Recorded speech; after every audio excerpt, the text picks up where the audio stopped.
Ouvrons notre Bible au livre d'Ésaïe, chapitre 2, Ésaïe 2. Avertissement contre l'idolâtrie du moi Dieu.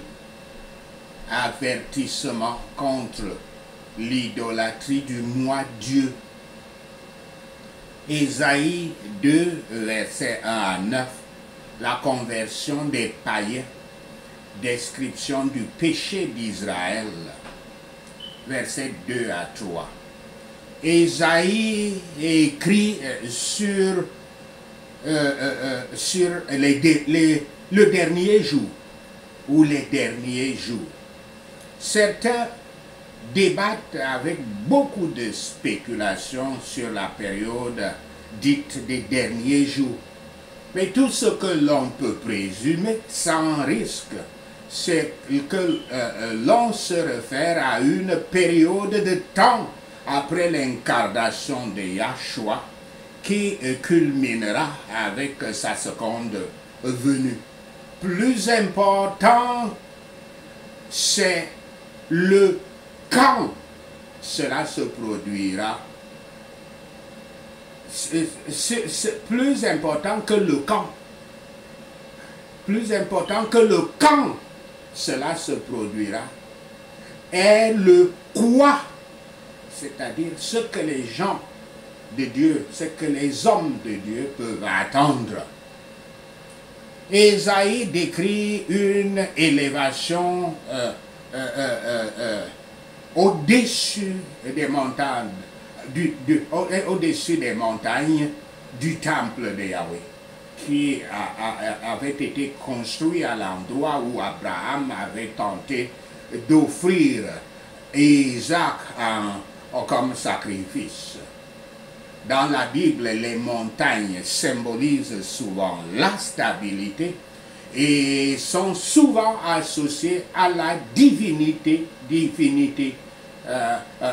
ou bien des divinités. Quand je dis divinité, c'est-à-dire les dieux qui correspondent à des doctrines aussi, parce que chaque dieu correspond à une doctrine. La description, la doctrine croyance, c'est ça que je veux dire par doctrine. La description d'Ésaïe implique qu'un jour, le royaume du Messie sera prééminent sur tous les royaumes de la terre, sur toutes les divinités de la terre, sur toutes les doctrines et croyances de la terre. Les nations qui veulent dire les gentils, les païens, les incroyants, les incrédules, dont les nations désireront connaître la vérité de Yahweh et afflueront vers la maison de Dieu, résultant en un temps de paix sans précédent. Verset 4. Bien que le Messie ne soit pas nommé dans ce passage, les parties ultérieures d'Ésaïe, notamment les chapitres 7, 9, 11 et 53, seront très spécifiques au sujet de son caractère et du rôle qu'il jouera dans tout cela. Dans ce cas, il remplit le rôle de juge. Cette partie d'Ésaïe concernant le royaume futur du Messie est répétée presque mot pour mot dans Michée 4, versets 1 à 3. Nous ne savons pas si un auteur, un prophète a emprunté chez l'autre, de l'autre, ou s'ils ont tous deux tiré leur révélation de la même source qui est Yahweh, ou les deux. Verset 5, Ésaïe met en défi la maison de Jacob, représentée par Juda et Jérusalem, de marcher dans la lumière de Yahweh. La situation actuelle est sombre. En fait, les Israélites ont adopté diverses superstitions, idolâtries et pratiques occultes de nombreux endroits autour d'eux. Versets 7 à 9. Le peuple a de la richesse et des ressources, mais plutôt que de voir de telles choses comme une bénédiction, ses biens détournent davantage son cœur de Yahweh. Verset 8. L'idolâtrie du moi ou du Dieu moi, comme il faut l'appeler, est soulignée ici. Après avoir mangé le fruit de la connaissance, l'homme croit qu'il est un Dieu et il se vénère lui-même, comme cela est dit dans Genèse 3, versets 1 à 6, au sujet de ce péché originel du Dieu moi. C'est le péché le plus dominant de notre temps et le plus préjudiciable à la foi et au salut des hommes. Le péché de l'auto-idolâtrie n'est repenti que par le brisement total. Autrement, Yahweh briserait un tel idolâtre de ses hauteurs à sa propre façon, sa propre et redoutable façon. Comme justement le Seigneur l'avertit. Il avertit dans plusieurs versets, verset 9, verset 11 à 18 et verset 22. Il avertit que lui, il va briser une telle personne. L'appel des païens, la propagation de l'évangile et cette prédication beaucoup plus vaste encore à venir sont annoncées ici dans ce chapitre. Que les disciples du Christ, je rappelle encore que et cela a été annoncé plus de 700 ans avant la venue du Christ. Il était déjà annoncé. Que les disciples du Christ se renforcent les uns les autres et se soutiennent les uns les autres.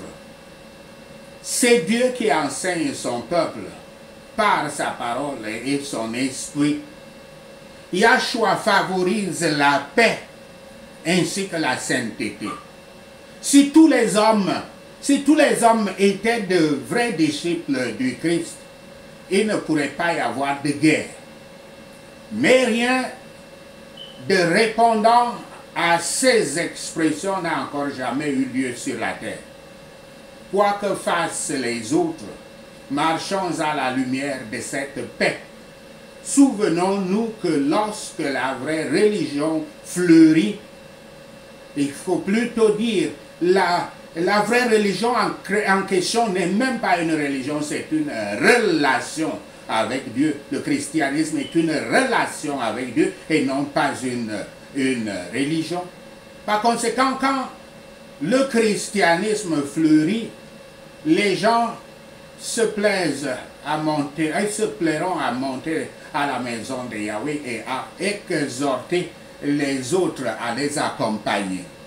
Ceux qui se plaisent avec les étrangers à Yahweh sont en danger, car nous apprenons bientôt à suivre les voies des personnes dont nous gardons la compagnie. Ce n'est pas avoir de l'argent et de l'or, des chevaux et des chars, des véhicules, des armes et des armements qui déplaisent à Yahweh, mais plutôt dépendre de ces choses comme si nous ne pouvions pas être en sécurité, à l'aise et heureux sans elles. Le péché est une honte pour les plus pauvres et les plus bas. Et bien que les pays appelés chrétiens ne soient pas pleins d'idoles, au sens littéral du terme, comme une statue qui est fabriquée et puis on se courbe devant la statue, ne sont-ils pas pleins des richesses idolâtrées? N'idolâtrons-nous pas les richesses? Les gens ne sont-ils pas si occupés pour leurs gains et leurs indulgences, les gens n'idolâtrent-ils pas les propriétés privées dans les sociétés capitalistes, de sorte que Yahweh, ses vérités et ses préceptes sont oubliés ou méprisés? Ésaïe 2, versets 10 à 22. L'horrible châtiment des idolâtres du Dieu moi. L'arrogance du peuple sera détruite avec sa dépendance de la richesse et des idoles, et ce sera une transition turbulente. Ésaïe prévient que les gens fuiront dans les grottes et se cacheront parmi les rochers. Ils reconnaîtront de nouveau Yahweh, mais leur changement d'attitude commencera par un sentiment de grande terreur, de grande peur. Le résultat, cependant, sera la disparition de toutes les idoles et leur exaltation de Yahweh seul. La prise de Jérusalem par les Chaldéens, les Babyloniens, semble être signifiée ici quand l'idolâtrie parmi les Juifs fut abolie. Mais nos pensées devraient se diriger vers la destruction de tous les ennemis du Messie Yahshua HaMashiach, avec la destruction de Jérusalem et le massacre d'au moins 1 000 Juifs en l'an 70 de notre ère. C'est une folie pour ceux qui sont poursuivis par la colère de Yahweh de penser à se cacher et à s'abriter. Les tremblements de terre sont terribles pour ceux qui s'attachent aux choses de la terre. L'orgueil des gens, l'orgueil des hommes, faut-il le dire, qui découle de l'idolâtrie du moi Dieu, sera brisé, soit par la grâce de Yahweh qui les convaincra du mal de l'orgueil, soit par la providence de Dieu, les dépossédant de tout ce dont ils étaient fiers, qui était la source de leur orgueil. Le jour de l'Éternel viendra sur ces choses, des objets créés par leur propre intelligence et leurs propres mains, dans lesquels ils mettent leur confiance. Ceux qui ne veulent pas être raisonnés pour s'éloigner, raisonner à s'éloigner de leurs péchés, tôt ou tard en seront effrayés. Les gens cupides font de l'argent leur Dieu. Mais le temps viendra où ils le sentiront comme leur fardeau. Tout ce passage peut être appliqué au cas d'un pécheur éveillé, c'est-à-dire le chrétien, le disciple du Christ, prêt à tout quitter pour que son âme soit sauvée. Les Juifs étaient enclins à compter sur eux-mêmes ce qui est l'idolâtrie du Dieu moi, et sur les voisins parents, les voisins, les païens qui étaient leurs voisins.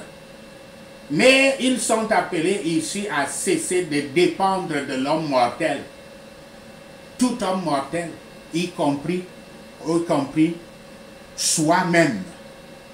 Nous sommes tous enclins au même péché.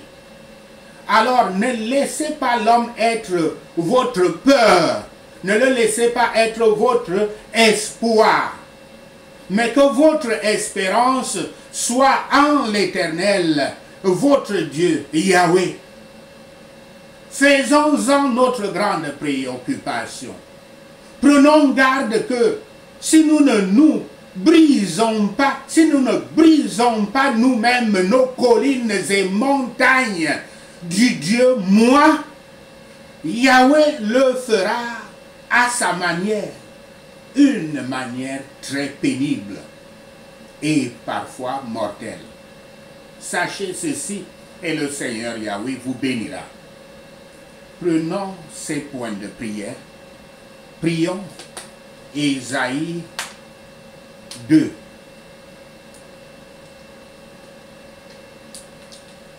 Dans les derniers jours, le royaume du temple de Yahweh sera établi comme le plus haut des royaumes au nom de Yahshua le Messie.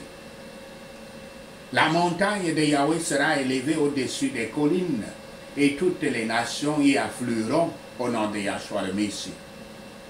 Que beaucoup de gens viennent pour monter au royaume de Yahweh, au temple du Dieu de Jacob, au nom de Yahshua le Messie.